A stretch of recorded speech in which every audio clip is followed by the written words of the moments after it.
My name is Mike Douglas and I'm with the Maine Primitive Skills School. Welcome to our shelter building series. This first video deals with one of the most effective no-fire survival shelters, the debris hut. The debris hut is a labor-intensive shelter that requires 3 to 6 hours to build. It also demands a level of practice and individual awareness upon the person who uses it. However, built correctly, this shelter allows you to live comfortably in temperatures well below freezing without need of a knife, fire, or rope. As with any shelter, a critical piece to the debris hut's effectiveness is your choice of location. In most parts of New England, we can use the trees and an awareness of a few simple tendencies to help guide where we should build our debris hut. If you look behind me, you see wetland. All of this flat area is filled with water. As such, it's a magnet for moisture and cool air. We want to stay away from all bodies of water, even marshy areas like this, and head up to the hills. We're now on that ridge that I pointed out to you. If you look behind me, you see the ghost-like trunks of the beach stand that has generated all of this debris. Beach leaves hang on throughout the winter and are slow to degrade when they fall. This not only creates this luxurious debris, which is going to keep us warm and alive, it also creates a porous soil which holds dead airspace and helps to slow down the convection or the robbing of our body heat from us into the earth. In other words, it's an insulation layer. Bonus. We should avoid places that have red maples and hemlocks. But because we're near a hemlock, there are some uses to it. When you view these needles from afar, even if it's on a ridge, you can be fairly safe there's going to be moisture, whether it's an artesian spring bubbling from the ground, or a vernal pool, or just a wet spot. However, these trees, these hemlock trees, make the best rakes for raking debris. Now that might seem trivial or even lazy, but if you try to dog paddle your way throughout the forests of New England, you need to know that most of those forests 100 years ago were farms. And there's a lot of farm dumps with broken glass mason jars and jugs, and you'll slice yourself up pretty hard if you're not careful. A rake is a great way to avoid those injuries. We're going to take one now.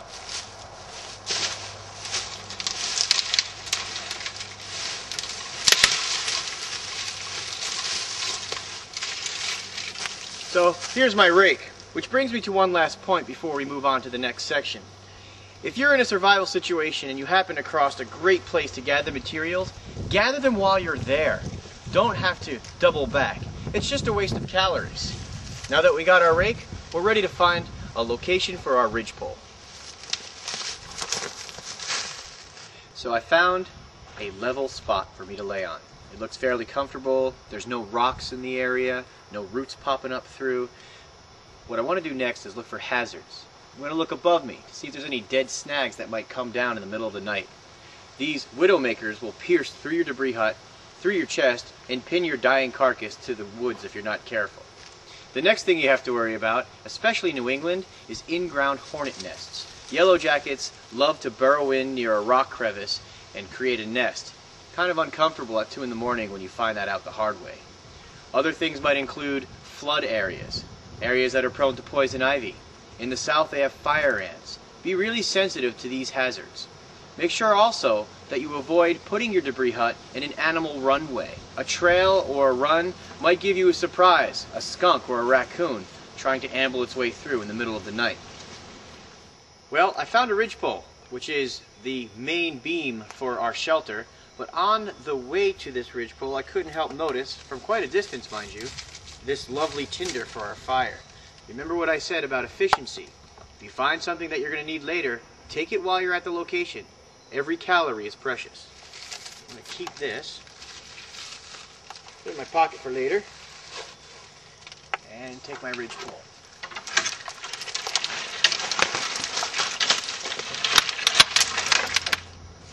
Alright, so we have our ridgepole, and now I'm orienting my shelter to around east-southeast. This way I'm on a landscape that's facing where the sun's going to come up in the morning, but also where my body's going to lay flat and not with my head downhill. It's a little strip of comfort right here that I'm going to be calling home after I build this debris hut. It is essential to have precise measurements for your debris shelter. I can't emphasize this enough. The shelter you build is specifically designed for you and you alone. Your body shape is important. If you build this shelter too small, you're not going to be able to fit in it. This is how tight the tolerances are. If it's too big, you're going to spend a very cold night in your shelter. So, I'm going to lay down.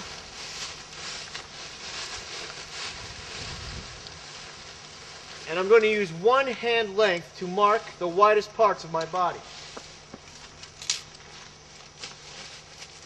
My hips.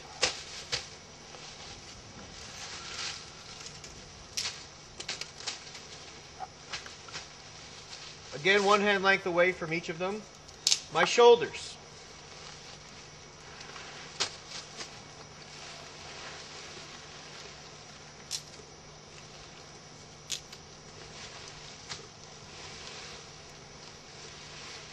Then my knees.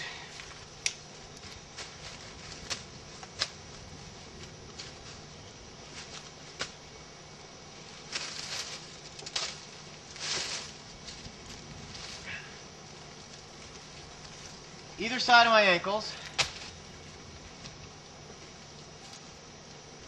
Out to the beyond the bottoms of my feet, approximately one hand length. And I'm going to make a little shark's fin for the top of my head and mark a stick there.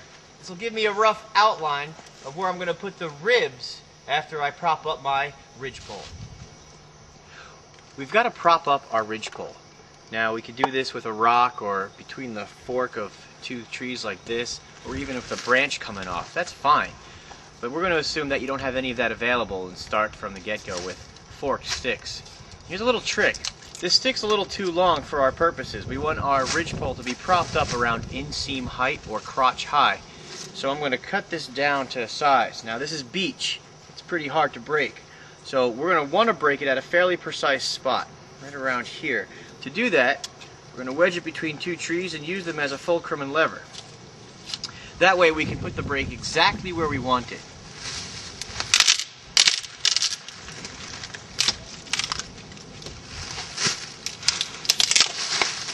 I'll be using the same technique to snap my ridgepole to the right size, and then we'll continue on with putting the ribs. Now that we've snapped our two Y sticks to the appropriate height, which, when crossed over with the ends placed about shoulder width apart, should reach about inseam height or crotch high on you, we're able to now take our ridgepole and create a fairly sturdy tripod. By interlocking the branches on our Y sticks, planting them firmly, and making sure that we've used the marks on the ground that we put in.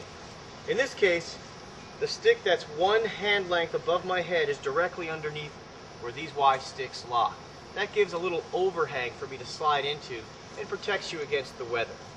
The next piece is I'm going to slide underneath the ridgepole, lay down as if I were asleep in the shelter, and make sure that my toes have at least 1.5 inches to 2 inches of clearance from the tops of my shoes to the bottom of this ridgepole.